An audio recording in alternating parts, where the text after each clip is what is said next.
আজকের বিষয় হলো স্ট্রাকচারালিজম। আমরা জিওগ্রাফির পার্সপেক্টিভে স্ট্রাকচারালিজমকে পড়ার চেষ্টা করব। স্ট্রাকচারালিজম কথাটার বাংলা হয় গঠন তত্ত্ব। তো স্ট্রাকচারালিজম জিনিসটা কি, এর উৎপত্তি কি করে আমার জিওগ্রাফির জগতে বা আমাদের জিওগ্রাফি জগতের এন্ট্রি হলো, এগুলি আমি পড়ব। তো এর আগে একদম প্রথমেই বলে রাখি যে স্ট্রাকচারালিজম কথাটা ফিলসফিক্যাল ওয়ার্ড। ফিলসফিক্যাল ওয়ার্ড কেন কথাটা আমি বলছি? বাংলায় ফিলসফির বাংলা হয় দর্শন। দর্শন মানে যাকে দেখা যায়। এখানে মজার বিষয় হচ্ছে, এখানে দর্শন যাকে দেখা যায় তখন দেখা যায় যখন তুমি সেটা বুঝে যাও। না আন্ডারস্ট্যান্ডিং, তোমাকে জিনিসটা দেখতে হবে, আফটার আন্ডারস্ট্যান্ডিং তুমি জিনিসটা দেখতে পাবে। This is the basic theme of philosophy. ফিলসফির প্রধান বিষয়টাই হচ্ছে আগে তোমার বোধ হবে বিষয় সম্পর্কে, তারপরে বিষয়টা সম্পর্কে তোমার ভিজুয়ালাইজেশন হবে। ফার্স্ট আন্ডারস্ট্যান্ডিং, দেন ভিজুয়ালাইজেশন। তো আপাত দৃষ্টিতে যখন আমরা স্ট্রাকচারালিজম পড়বো, আপাত দৃষ্টিতে একটু খটোমটো বা অনেকখানি কম স্মুথ মনে হবে। পুরোটা ধৈর্য নিয়ে শুনবে। আপাতত একটু খটোমটো মনে হলো, লং টার্ম তুমি স্ট্রাকচারালিজম সম্পর্কে ডিটেলস জানতে পারবে। প্রথমে আন্ডারস্ট্যান্ডিং, দেন সেটাকে তুমি তোমার কাছে ভিভিড অ্যান্ড ক্লিয়ার হয়ে যাবে। এখন আসি জিওগ্রাফির জগতে স্ট্রাকচারালিজম এলো কি করে, স্ট্রাকচারালিজম কথাটার মানে কি। ওকে, এখানে আমি একটা কথা বলি। যখন আমরা জিওগ্রাফির পিছনে যে জিওগ্রাফির হিস্ট্রি বা জিওগ্রাফির মেথোডোলজি বা জিওগ্রাফির ফিলসফি পড়বো, তার একটা সিকোয়েন্স আছে। সেই সিকোয়েন্সটা না জানলে হট করে স্ট্রাকচারালিজমকে বোঝা খুব মুশকিল ব্যাপার। তো সিকোয়েন্সটা যদি আমি আলোচনা করি, এই সিকোয়েন্সটা ধারাবাহিকভাবে কখনো ফিজিক্যাল জিওগ্রাফির হাত ধরে, কখনো সোশ্যাল বা কালচারাল জিওগ্রাফির হাত ধরে এগোবার চেষ্টা করেছে।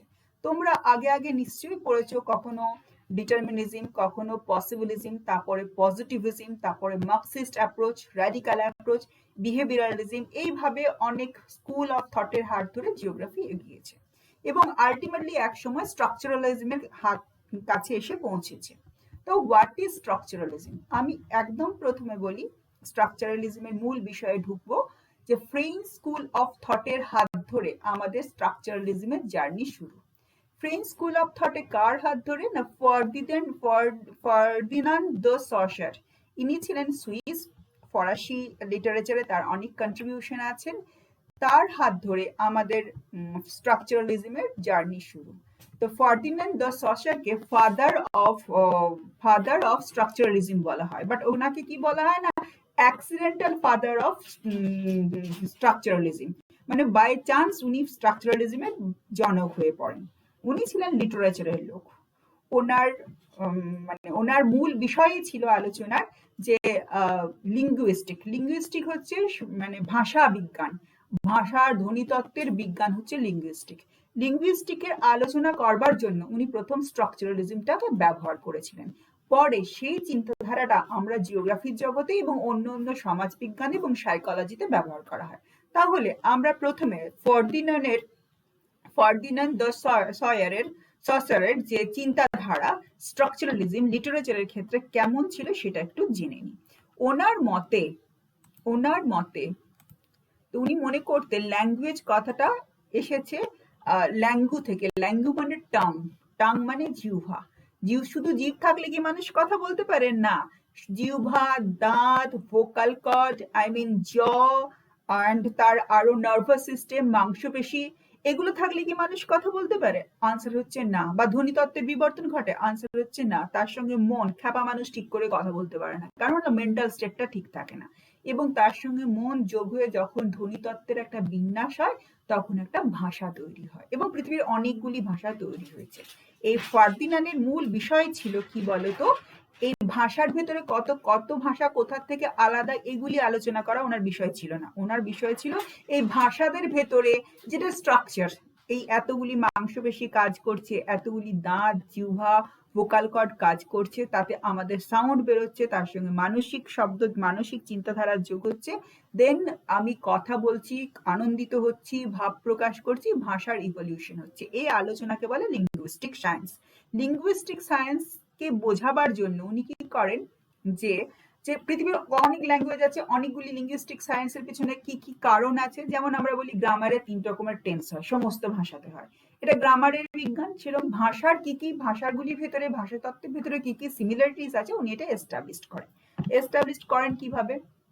আচ্ছা, এগুলিতে আমি পরে আসছি। উনি কি করেন যে সাউন্ড মানে ফোনোলজি, হ্যাঁ, syntax and structure, sentence structure, meaning, তার মানে কি বলবো, কনটেক্সট, চয়েস অফ ওয়ার্ড, হ্যাঁ, ইত্যাদি নিয়ে আলোচনা করেন এবং তার ভিত্তিতে তার লিঙ্গুইস্টিক থিওরি গড়ে ওঠে। তাহলে একটা, এবং ইনি আরো আলোচনা করেন এটমোলজি, ডায়াটেক্টোলজি। এগুলো শুনতে খুব খটোমটো, অ্যাকচুয়ালি খুব সোজা কথায় ফার্দিনান্দ দ্য সসারের চিন্তাধারায় উনি ছিলেন লিঙ্গুইস্টিক। উনি লিঙ্গুইস্টিকের আলোচনা করেছিলেন, করতে গিয়ে স্ট্রাকচারালিজমের জন্ম হয়। তাই উনি by chance father of structuralism, মানে বাই চান্স উনি father of structuralism. And then ওই যে চিন্তাধারা, যে ধ্বনিতত্ত্বের সঙ্গে অনেকগুলি অর্গানের যোগ আছে, সেই অর্গানগুলি ফাংশনালি ইন্টার রিলেটেড, এবং একটা এমন ভাবে তাদের ইন্টার রিলেশন হলো, ভোকাল কর্ড, জ, দাঁত, জিহ্বা, দেন ভাষা তৈরি হলো। এবং পৃথিবীর প্রত্যেক ভাষার সঙ্গে প্রত্যেক ভাষার বিভিন্ন বা ধ্বনিতত্ত্বের ভীষণভাবে similarity. On the basis of that উনি কি করলেন, ভাষা বিজ্ঞান বা লিঙ্গুইস্টিক স্টাডির জন্ম দিলেন।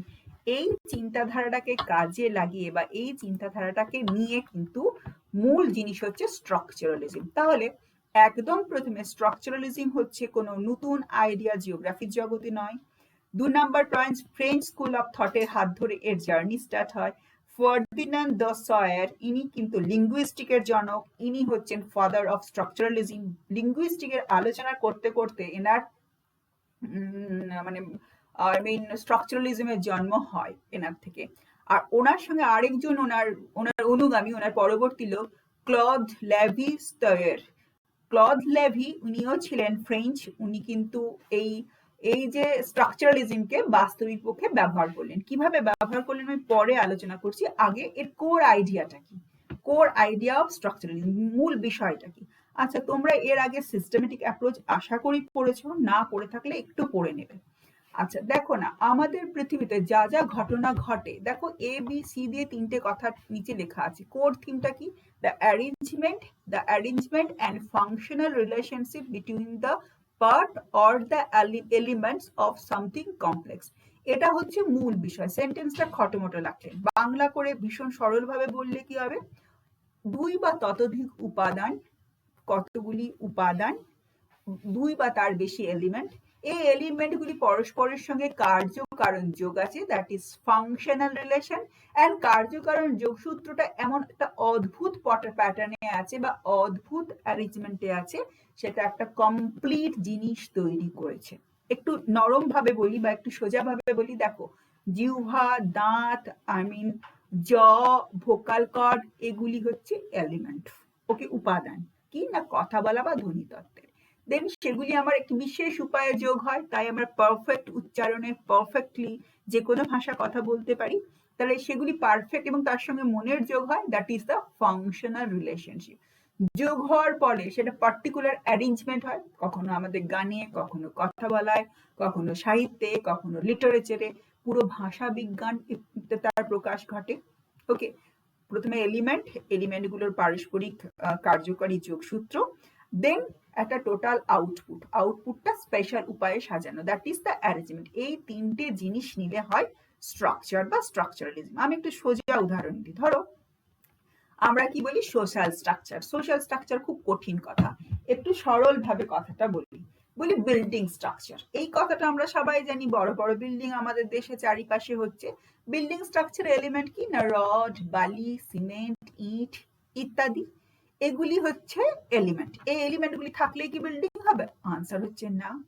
এলিমেন্টগুলি কি করতে হবে না, পরস্পরের সঙ্গে ফাংশনালি ইন্টার রিলেটেড হতে হবে। রড স্ট্রাকচারকে ধরে রাখবে, সিমেন্ট অ্যান্ড বালি মানে সিমেন্টিং ম্যাটেরিয়াল ওটাকে আটকে রাখবে, ইটগুলি স্থরে স্থরে সাজানো হবে। তাহলে এই এলিমেন্টগুলির সঙ্গে প্রত্যেকের সঙ্গে প্রত্যেকের একটা সম্পর্ক আছে। তাহলে এলিমেন্ট বোঝা গেল, ফাংশনাল রিলেশন বোঝা গেল। এবার হচ্ছে অ্যারেঞ্জমেন্ট। কি করে ভালো বিল্ডিং, ভালো স্ট্রাকচার তৈরি হবে না, একজন সায়েন্টিস্ট প্ল্যানিং করে দেবে বা একজন সিভিল ইঞ্জিনিয়ার প্ল্যানিং করে দেবে। ইটগুলো পরপর গেঁথে গেলে কি বড় বিল্ডিং হবে? না, হবে না। সেই জন্য প্ল্যানিং থাকবে এবং প্ল্যানিং এর পর এই এলিমেন্টগুলিকে ফাংশনাল রিলেশনটা এত সুন্দরভাবে এস্টাবলিশড করা হবে এবং আলটিমেটলি একটা প্যাটার্ন বা অ্যারেঞ্জমেন্ট আসবে। প্যাটার্ন আর অ্যারেঞ্জমেন্টটা হচ্ছে বিল্ডিং। তাহলে বিল্ডিংটার পিছনে কি আছে? বিল্ডিংটা হচ্ছে অ্যারেঞ্জমেন্ট বা ultimate output, that is the structure. অ্যারেঞ্জমেন্টটা দেখতে পাচ্ছি বিল্ডিং, দেন তার পিছনে আছে ফাংশনাল রিলেশন, তার পিছনে আছে এলিমেন্ট। তাহলে স্ট্রাকচারালিজমের বেসিক আইডিয়াটাই হচ্ছে অ্যারেঞ্জমেন্ট, ফাংশনাল রিলেশন আর এলিমেন্ট। ভালো কথা, যদি একটু উল্টো দিক থেকে বলি, কতগুলি উপাদান, তাদের ভেতরে পারস্পরিক ফাংশনাল ইন্টাররিলেশন এবং ফাংশনাল ইন্টাররিলেশনটার সঙ্গে মন বা মননের যোগ আছে এবং সেটা আলটিমেটলি একটা ইউনিক প্যাটার্ন বা ইউনিক অ্যারেঞ্জমেন্ট তৈরি করে। দেখো, ছুঁচ, সুতো, সেলাই, কাপড় দিয়ে দেওয়া হলো, ওগুলো হচ্ছে এলিমেন্ট। আমি যেখানে পারলাম ফোঁড় দিয়ে কি করলাম, সেটা কিন্তু ফাংশনাল রিলেশন হলো না। হু আর দ্য প্ল্যানার, যে আর্টিস্ট, সে শিক করে রং তুলি, সেলাই, পোড়াই করে একটা নকশা তুললো, নকশাটা হচ্ছে অ্যারেঞ্জমেন্ট বা structure. Okay, this is the basic theme of structuralism.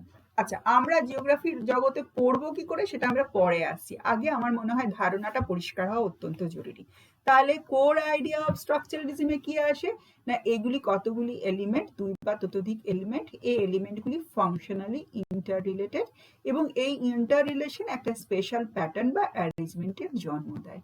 এই স্পেশাল প্যাটার্ন বা অ্যারেঞ্জমেন্টটাকে বলছি স্ট্রাকচার। ওকে, দেন এটা ফ্রেঞ্চ স্কুল অফ থটের হাত ধরে গড়ে ওঠে। ফার্দিনান্দ দ্য সয়ার, যিনি ছিলেন ভাষা বিজ্ঞানের মানে আলোচনার জনক বা লিঙ্গুইস্টিক বলে যে সাবজেক্টটা, ভাষার পিছনে যে বিজ্ঞান আছে সেটার জনক, তিনি এটার জন্ম দেন। তার স্কুল অফ থটটা আমরা সোশ্যাল সায়েন্সের লোকেরা ব্যবহার করি। এখানে আমি বলে রাখি, ফার্দিনান্দ দ্য সসারের পরে ক্লদ লেভিস তাইউর, যে ভদ্রলোকের কথা আসছি, তিনি ছিলেন অ্যানথ্রোপোলজিস্ট অ্যান্ড এথনোলজিস্ট। তিনি অদ্ভুত কথা বলেন, ছোটদের বিহেভিয়ার কেমন হবে সেটাও নাকি সোশ্যাল স্ট্রাকচারের উপর নির্ভর করে। এইসব তত্ত্ব তার আছে, আমরা অত শত যাব না, শুধু নামটা জেনে রাখবো, পরে কখনো সময় পেলে আলোচনা করব। 1950 থেকে 60-তে খুব ডেভেলপমেন্ট হয়। এটা interdisciplinary study in perspective of geography. The basic idea and hypothesis of structure comes from the linguistic study. এই মূল চিন্তাধারাটা ওই যে কথা বলার বিজ্ঞান থেকে নেওয়া হয়েছে। আমি সুন্দর গান রচনা করলাম, এর পিছনে কি আছে, কতগুলি শব্দ ধ্বনি তত্ত্ব, সেগুলি স্পেশাল উপায়ে ফাংশনালি ইন্টার রিলেটেড, দেন সেটি এমন ভাবে সাজানো আছে সুন্দর গান হয়েছে। That is the structuralism. The basic idea and hypothesis of the structuralism comes from the linguistic study, okay, and French school of thought. Then এটা ধীরে ধীরে ভূগোলের জগতে এবং অন্যান্য সোশ্যাল সায়েন্সের জগতে প্রবেশ করে। এবারে হাইপোথিসিস অফ স্ট্রাকচারালিজম, মূল বিষয়টা কি অলরেডি আমি বলেছি। লিঙ্গুয়া কথাটার মানে হচ্ছে টাং, অ্যান্ড স্টিক কথাটার মানে হচ্ছে সায়েন্স। জীব ব্যবহারের পিছনে যে বিজ্ঞান, সেটার উপর ভিত্তি করেই কিন্তু লিঙ্গুইস্টিক স্টাডি, অ্যান্ড সেটাকেই, সেই হাইপোথিসিসটাকে কাজে লাগিয়ে আমাদের সোশ্যাল সায়েন্সও জিনিসটা ব্যবহার করা হয়। দেখো, tongue is a organ, is attached to the nervous system, skull, vocal cord, দাঁতের অ্যারেঞ্জমেন্ট, ইভেন ব্রেন। মাথা না থাকলে তো কথা বলা যায় না, মাথার সঙ্গে কথার ঘনিষ্ঠ যোগ আছে। দেন এই এলিমেন্টগুলি কি না ফাংশনালি রিলেটেড। আমি যে ভদ্রভাবে কথা বলছি, তুমি যে জিনিসটা বুঝতে পারছো, আমার মুখে শুধু সাউন্ড থাকলে হবে না, তার সঙ্গে ব্রেন এবং সাউন্ডের একটা ফাংশনাল রিলেশন আছে, তাই তো আমি জিনিসটা তোমাদের বোঝাতে পারছি। এর ফাংশনাল রিলেশনের পরে ব্রেন অ্যান্ড মাইন্ডের একটা যোগসূত্র হয় এবং যোগসূত্র হওয়ার পরে কি হয় না, আমি একটা লেকচার দিচ্ছি, তুমি জিনিসটা বুঝতে পারছো, এটা একটা পার্টিকুলার ওয়েতে আমি অ্যারেঞ্জমেন্ট করছি। এই পার্টিকুলার টাইপ অফ অ্যারেঞ্জমেন্টে ভাষার স্ট্রাকচার গড়ে ওঠে। এই চিন্তাধারাটাকে ব্যবহার করে ভূগোলের জগতে এই হাইপোথিসিসটাই, তিনটে ধাপের হাইপোথিসিসটা borrowed from the linguistic study of French school of thought. Then it applied in the social science as well as the social geography, rather human geography. আচ্ছা, এটা আমি বারবারই বলেছি, এটা সাহিত্য থেকে এসেছে। আর এইখানে কি মজা বলো তো, দেখুন আমরা ছোটবেলায় পড়েছিলাম না, ফাদার ইংরেজিতে, বাংলায় হচ্ছে পিতা, অ্যান্ড ফ্রেঞ্চে হচ্ছে প্যার। প্যার, পিতা বা পিতৃ, অ্যান্ড পিতা, পিতৃ and fair, both are very phonetically very similar. আমরা বাংলায় বলি ভাই, সংস্কৃতে বলি ভ্রাতা, আর ফ্রেঞ্চে বলে বের। Very similar. ও কি করেছিল, ফার্দিনান্ড দ্য সসার এই যে ধ্বনিতত্ত্বের সিমিলারিটির ভিত্তিতে একটা থিওরি করার চেষ্টা করেছিল। আমরাও এই চিন্তাধারাটা নেব যে সোশ্যাল সিস্টেমে কি কি সিমিলারিটিস আছে, এলিমেন্ট গুলো যেখানে একরকম, যেখানে ফাংশন গুলো একরকম, এবং সেখানে সিমিলারিটির ভিত্তিতে আমরা জিওগ্রাফিতে থিওরি বানাতে পারি। কি করে বানাতে পারি পরে আলোচনায় আসছি। আচ্ছা, আর একটা কথা আমি এখানে বলে রাখি, স্ট্রাকচারালিজম ইন জিওগ্রাফি, এই যে বেসিক হাইপোথিসিসটা, মানে আমরা কি করব, একজনের সাহিত্য থেকে একজনের সাহিত্যের অমিল কি আছে ভাষাতে দেখবো না, রাদার কি কি মিল আছে, সন্ধির নিয়মে কি কি মিল আছে, গ্রামারের নিয়মে কি কি মিল আছে সেটা দেখবো। ঠিক সেখানেও সেই হাইপোথিসিসটা কাজে লাগিয়ে আমি স্ট্রাকচারালিজম ইন জিওগ্রাফি ব্যবহার করব। প্রথমেই বলে রাখি, স্ট্রাকচারালিজম হচ্ছে theoretical approach in human geography. আমি আবারও বলি, সবার পিছনে একটা ব্যাকগ্রাউন্ড থাকে। তোমরা ইম্পিরিসিজম অ্যান্ড পজিটিভিজম পড়েছো, অঙ্ক, গণিত, ম্যাথমেটিক্স, ক্যালকুলেশনের এত ভারাক্রান্ত হয়ে গেছিল জিওগ্রাফি, ভাবছিল একটা অন্য অ্যাপ্রোচ খুঁজি। সেই সময় আসে স্ট্রাকচারালিজম। আচ্ছা, geography is a spatial science, এটা তোমরা জানো, আমরা স্থানগত বিজ্ঞান পড়ি, special science. Therefore, surface pattern, surface human behavior, cultural study এগুলো ভীষণ গুরুত্বপূর্ণ হিউম্যান জিওগ্রাফিতে অ্যাজ ওয়েল অ্যাজ সোশ্যাল জিওগ্রাফিতে। অ্যান্ড দেন তাহলে স্পেসের ভিন্নতা হওয়ার জন্য, দেখো আমি বলেছি পৃথিবীতে অনেকগুলি মরুভূমি আছে, যেমন পৃথিবীতে 7টা বড় বড় ডেজার্ট আছে, আমি উদাহরণ আগেও অনেকবার ক্লাসে দিয়েছি। আফ্রিকাতে 2টো মরুভূমি আছে, সাহারা আছে, তলায় কালাহরি আছে। তো পৃথিবীতে অনেকগুলি মরুভূমি আছে, সব মরুভূমির মানুষদের জীবনযাত্রায় যেমন মিলও আছে, আবার কোথাও ইউনিকনেসও আছে। তো মিলটাকে যদি আমি কোনো সোশ্যাল থিওরিতে বা সোশ্যাল স্ট্রাকচারে এস্টাবলিশ করি, দ্যাট ইজ দ্য স্ট্রাকচারালিজম। ওকে, এখানে কি বলতে চাইছে বলতো, geography is a spatial science, therefore surface pattern, মানে আমরা স্পেশাল সায়েন্স কথাটার মানে কি, শুনে দরজাটা দিতে, স্পেশাল সায়েন্স কথাটার মানে কি না, স্থান বদলে গেলে আমার social structure, social pattern, social behaviour, human culture, society বদলে বদলে যায়। এই স্থান বদলাবার জন্য যে আমার কালচার, সোশ্যাল, হিউম্যান বিহেভিয়ার বদলে গেল, এইটাকে জানবার জন্য আমি তার সেখানে স্ট্রাকচারকে পড়বো। কিভাবে পড়বো আমি পরে আসছি। আচ্ছা, তাহলে আমি স্ট্রাকচারকে পড়বো 3টে জিনিসের ভেতরে, সেখানে এলিমেন্ট গুলির খোঁজ নেব।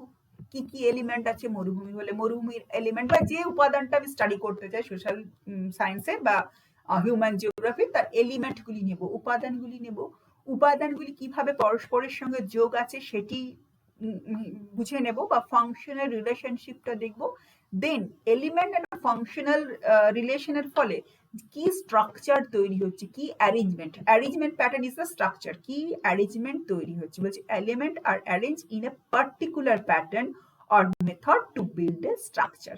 এবং এই যে এলিমেন্ট এন্ড তার ফাংশনাল রিলেশনের ফলে একটা অদ্ভুত ধরনের প্যাটার্ন বা অ্যারেঞ্জমেন্ট হয়, সেটাকে বলছে স্ট্রাকচার। ওকে, আচ্ছা স্ট্রাকচার, আচ্ছা যখন মানে স্পেশাল পার্সপেক্টিভে আমরা জিওগ্রাফিক স্ট্রাকচার যখন পড়বো বা জিওগ্রাফিতে যখন স্ট্রাকচারালিজম পড়বো, তখন স্পেশাল পার্সপেক্টিভে আমি স্ট্রাকচারালিজমকে পড়বো। আমরা একটা উদাহরণ বোধহয় ব্যবহার করছি, ধরো মাইগ্রেশন। মাইগ্রেশন তো পৃথিবীর খুব আদি ঘটনা, যদি মাইগ্রেশন না থাকতো আজকে হিউম্যান সিভিলাইজেশন যে জায়গায় এসেছি সে জায়গায় এসে পৌঁছতো না। আবার বলছে 2001 বা 21st সেঞ্চুরি হচ্ছে এরা অফ আরবানাইজেশন। তাহলে আরবানাইজেশন বা মাইগ্রেশন এটাকে আমি স্টাডি করতে চাই। আরবানাইজেশন ইন কলকাতা শহর আর মাইগ্রেশন ইন আফ্রিকান সিটি, সব যে কোনো স্পেশাল অ্যাট্রিবিউটস এর আলোচনা হতে পারে। তো মাইগ্রেশনের পিছনে আলোচনা করতে দেখা যাচ্ছে কিছু মাইগ্রেশনের 50% পপুলেশন মাইগ্রেট করে due to poverty. Okay, it's well known fact. Then poverty কেন না, জব অপরচুনিটির জন্য সে মাইগ্রেট করে। দেন আমি একটু পিছনে যাই, কেন তার জব অপরচুনিটি পায়নি না, সে যেখানে থাকতো যে ডুয়েলিং ইকোনমিটা ছিল ডিকেইং ইকোনমি, মানে খুব প্রসপারাস ইকোনমি ছিল না, কাজের সুযোগ ছিল না। তাহলে ও কোনখান থেকে মাইগ্রেট করেছে না, গ্রামীণ অঞ্চলে একটা ফিজিক্যাল স্পেস থেকে। তাহলে একটা ফিজিক্যাল স্পেস বা গ্রামীণ অঞ্চলটা ধরে নাও ফিজিক্যাল স্পেস, সেখান থেকে ইকোনমিক ডিকে কন্ডিশনের জন্য তার জব অপরচুনিটি রইল না, সেই জন্য সে পভার্টিতে সাফার করছিল, সেই জন্য সে আরবান অঞ্চলে মাইগ্রেট করলো। তার মাইগ্রেশনের প্যাটার্ন বুঝতে হলে, মাইগ্রেশন ইজ এ প্যাটার্ন, কারণ মাইগ্রেশন একটা ঘটনা। আজকের ইতিহাস আলোচনা করলে মাইগ্রেশন বোঝা যাবে না, মাইগ্রেশনের একটা ইতিহাস আছে। তো মাইগ্রেশন ইজ এ প্যাটার্ন বা structure, urbanisation is a pattern and structure. তা আরবানাইজেশন বা মাইগ্রেশন কিসের ফল না মাইগ্রেশন আর আরবানাইজেশন হচ্ছে ফাংশনাল রিলেশনের ফল। কিসের ফাংশনাল রিলেশন? নেচারের সঙ্গে মানুষের, নেচারের সঙ্গে ইন্ডাস্ট্রির, নেচারের সঙ্গে ইকোনমিক অ্যাক্টিভিটিস। এই ফাংশনাল রিলেশনের কবে শুরু হয়েছে? না এলিমেন্ট আছে, তার পিছনে কতগুলি উপাদান আছে। এই মাইগ্রেশন ঘটনাটিকে যদি আমি ব্যাখ্যা করতে হয়, তো যে ফিজিক্যাল স্পেস থেকে যে ফিজিক্যাল ডেস্টিনেশনে মাইগ্রেশন হয়েছে তাদের চারপাশের উপাদান, তাদের অর্থনীতি, তাদের জব অপরচুনিটি, দুই জায়গারই যেখান থেকে মাইগ্রেশন হয়েছে এবং যেখানে মাইগ্রেশনের ডেস্টিনেশন, মাইগ্রেন্টদের ডেস্টিনেশন যেখানে মানুষ পৌঁছেছে, তো সেই দুই জায়গার অর্থনীতি, job opportunity, living facilities, toilet facilities, medical facilities, health facilities, এগুলি হচ্ছে এলিমেন্ট। এগুলি আলাদা আলাদাভাবে দেখতে হবে, এগুলির পারস্পরিক সম্পর্ক কিরকম বুঝতে হবে। সেই সম্পর্কটি বোঝার ভিত্তিতে বোঝা গেল যে আচ্ছা গ্রামাঞ্চলে না আছে মেডিকেল ফ্যাসিলিটিস, না আছে এডুকেশন ফ্যাসিলিটিস, না আছে জব ফ্যাসিলিটিস, তাহলে ওখানে ইন্টারেকশনটা এত খারাপ, ফাংশনাল রিলেশনটা এত খারাপের জায়গায় আছে, তো people moves towards urban area, সেজন্য মানুষ আরবান এরিয়ায় পৌঁছে যাচ্ছে। এখানে আমি একটা কথা বলি, দেখো তো কোনো সামাজিক ঘটনা যখন ঘটে না, তার ব্যাখ্যা একটা দুটো কারণে হয় না, তার পিছনে একটা ভীষণ বড় ব্যাখ্যা থাকে। মাইগ্রেশন যদি স্ট্রাকচার বা অ্যারেঞ্জমেন্ট হয়, আরবানাইজেশন যদি স্ট্রাকচার বা অ্যারেঞ্জমেন্ট হয়, সোশ্যাল স্ট্রাকচার বা সোশ্যাল অ্যারেঞ্জমেন্ট, তার পিছনে অনেকগুলি কারণ এবং কারণগুলির পারস্পরিক লিঙ্ক থাকে। সেইটার ভিত্তিতে ভূগোলকে আলোচনা করাই কিন্তু আমার স্ট্রাকচারালিজম ইন জিওগ্রাফি। আমি আরেকটা উদাহরণ দিই, ছোট উদাহরণ। দেখো না, থর ডেজার্ট ও ডেজার্ট, থর ডেজার্টের পিপলদের লাইফস্টাইল এন্ড ভাষা, গোড়বলি ভাষায় তারা কথা বলে। অ্যান্ড দেন আমি যদি বলি কালাহারি ডেজার্টের মানুষের লাইফস্টাইল এন্ড ভাষা, তাহলে তোমাকে কি করতে হবে? থর ডেজার্টের এলিমেন্টগুলি কালেক্ট করতে হবে, কালাহারি ডেজার্টের এলিমেন্টগুলি কালেক্ট করতে হবে। এলিমেন্টের ভিতরে কি আসবে? ক্লাইমেট আসবে, আই মিন ফুড হ্যাবিট আসবে, ড্রেস আসবে, এই এলিমেন্টগুলি দেখতে হবে। এবং কতদিন ওরা কালাহারি ডেজার্টে আছে এবং কতদিন মানুষজনগুলি থর ডেজার্টে আছে, কত বছর ধরে, এবং তার প্রকৃতির সঙ্গে মানুষের অভিযোজন হওয়ার পর ওদের কি কি লাইফস্টাইলে কি কি পরিবর্তন হয়েছে। যেমন আমি বলেছি কালাহারি ডেজার্টের লোকেরা ভিস্তি ব্যবহার করে, this is their cultural identity. And আমাদের থর ডেজার্টের লোকেরা মানে কাঁসা গলানোর কাজ করে, হ্যাঁ, this is their cultural identity. এই কালচারাল আইডেন্টিটিটার পিছনে বা এটা হচ্ছে অ্যারেঞ্জমেন্ট, এই অ্যারেঞ্জমেন্টের পিছনে কি কি এলিমেন্ট গুলো আছে এবং তারা কিভাবে কাজ করছে, তবেই কিন্তু স্পেশাল অ্যাট্রিবিউটস এর সোশ্যাল জিওগ্রাফিকে বোঝা যায় বা হিউম্যান কমিউনিটিকে বা এথনো জিওগ্রাফিকে বোঝা যায়। খুব সংক্ষেপে এতটুকু বললাম, পরে কখনো ডিটেলসে আলোচনা করে দেবো। আচ্ছা, এরপরে আমরা আসি, দেখো না এগুলো অনেকগুলো ফেজ আছে স্ট্রাকচারালিজমের। আমি এক একটা ফেজ এবং তার সঙ্গে জিওগ্রাফি কিভাবে রিলেশন আছে সংক্ষেপে বলার চেষ্টা করছি। লিঙ্গুইস্টিক স্ট্রাকচারালিজম, আমি তো প্রথমেই বলেছি স্ট্রাকচারালিজমের যাত্রা স্টার্টই হয়েছে লিঙ্গুইস্টিক মানে স্ট্রাকচারালিজম থেকে। জিওগ্রাফির পার্সপেক্টিভে কিরকম? আমরা জানি ডায়ালেক্ট দুই রকম হয়, regional dialect and social dialect. Regional ডায়ালেক্টকে বলে জিওগ্রাফিক্যাল ডায়ালেক্ট। যেমন বাংলা ভাষাতেই কথা বলছি, যখন ওড়িশার বর্ডারে যাচ্ছি খানিক বাংলাটা মেদিনীপুরের ওড়িশা ঘেঁষা, পুরুলিয়ার বর্ডারে যখন যাচ্ছি বাংলাটা অনেকটা ঝাড়খণ্ডী বা ওই মানে ওর বিহারের হিন্দি ঘেঁষা, ঝাড়খণ্ডের হিন্দি ঘেঁষা। This is the geographical dialect. স্পেসটা পাল্টে যাওয়ার জন্য কালচারাল অ্যাট্রিবিউটসটা পাল্টে যাচ্ছে, এর পিছনে কি কারণ আছে?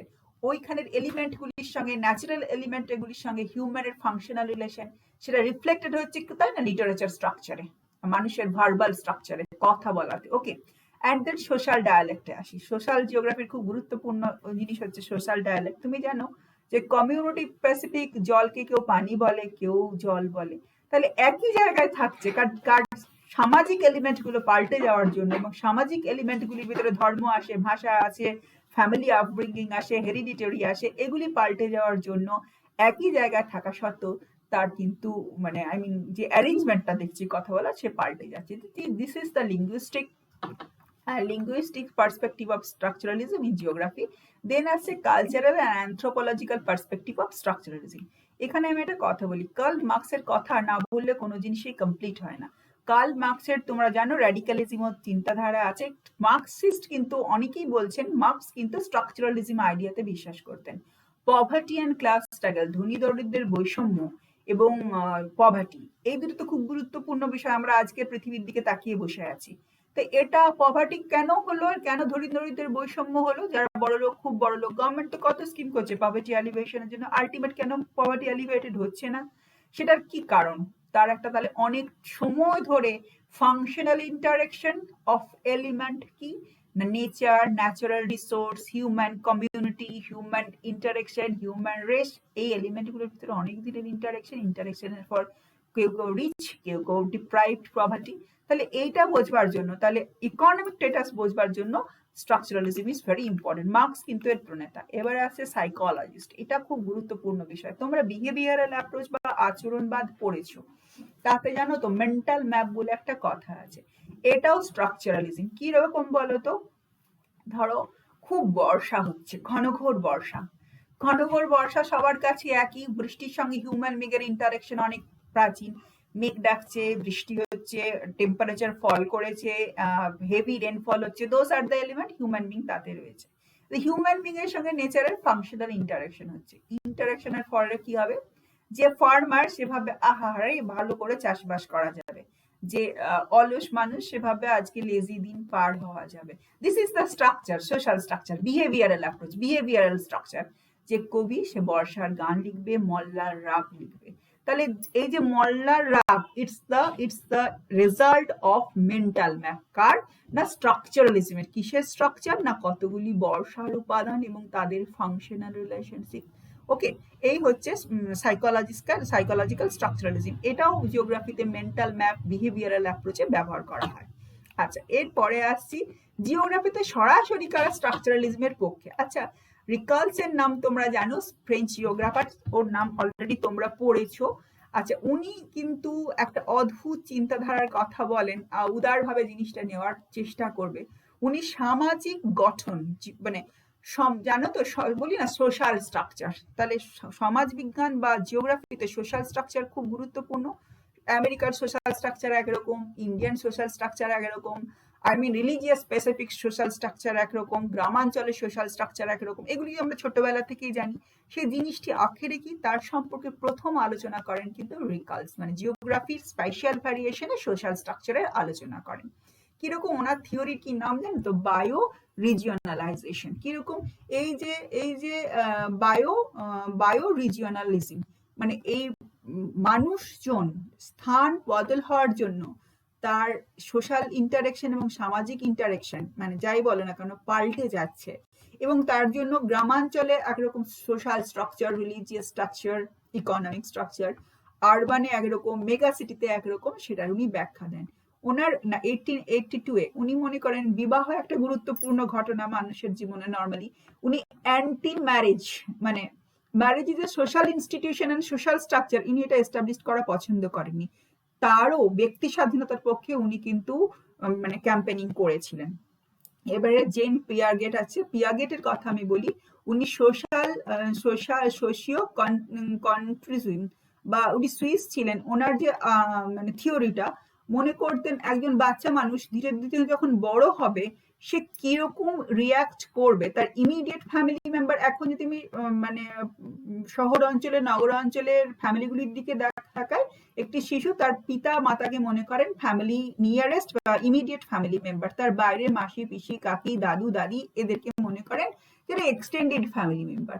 এই চিন্তাধারাটা প্রথমে নগর অঞ্চলে ফ্লারিশ করেছিল, এখন ধীরে ধীরে গ্রামাঞ্চলের দিকে যাচ্ছে। বাট স্টিল টুডে গ্রামাঞ্চলে কিন্তু 3 টায়ার ফ্যামিলি, দাদু, নাতি, বাবা একসঙ্গে থাকা দেখতে পাওয়া যায়। It's a social structure. এই সোশ্যাল স্ট্রাকচারটার পিছনে কি কি এলিমেন্ট এবং কিভাবে ফাংশনালি ইন্টারডিপেন্ডেন্ট, তার উনি ব্যাখ্যা দেন। মানে rural lifestyle changes through the social structure, ইনি তার ব্যাখ্যা দেন কি কি এলিমেন্ট এবং কি কি এলিমেন্টগুলি ইন্টাররিলেটেড। এন্ড তারপর আসছি পিটের কথা। পিটের কথাও তোমরা আগেই পড়েছো।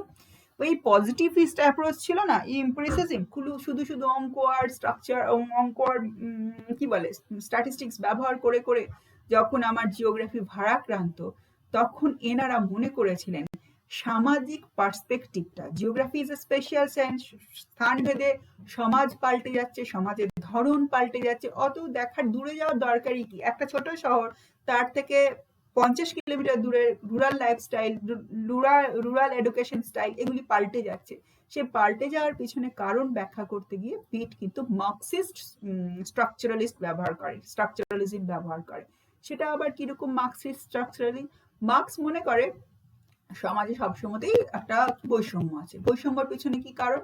না উৎপাদন ব্যবস্থায় বৈষম্য। উৎপাদন ব্যবস্থা মানে কি? না প্রোডাকশন সিস্টেম। প্রোডাকশন সিস্টেম মানে কি? আমি পিছোচ্ছি কিন্তু দেখো, প্রোডাকশন সিস্টেম কথাটার মানে কি? না অর্থনীতিতে বৈষম্য। অর্থনীতিতে বৈষম্য কি প্রথমে ছিল? না।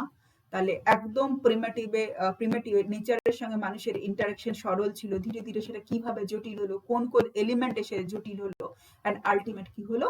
আমরা কি পেলাম না পভার্টি অ্যান্ড ম্যালনিউট্রিশন ইত্যাদি দেখতে পেলাম। তাহলে এই সোশ্যাল স্ট্রাকচারটাকে ব্যাখ্যা করার জন্য স্ট্রাকচারালিজমের হেল্প নেব। আচ্ছা, লাস্টে আসি ডেভিড হার্ভের কথা। ডেভিড হার্ভে ব্রিটিশ ছিলেন, মানে আমি প্রায় সব দেশেই কভার করলাম। যদি খুব ভালো কথাই বলো, ইউরোপিয়ানরা কিন্তু খুব বেশি স্ট্রাকচারালিজম নিয়ে মাতামাতি করেছিলেন, ওদের হাত ধরে জিওগ্রাফিতে স্ট্রাকচারালিজমের প্রবেশ ঘটে।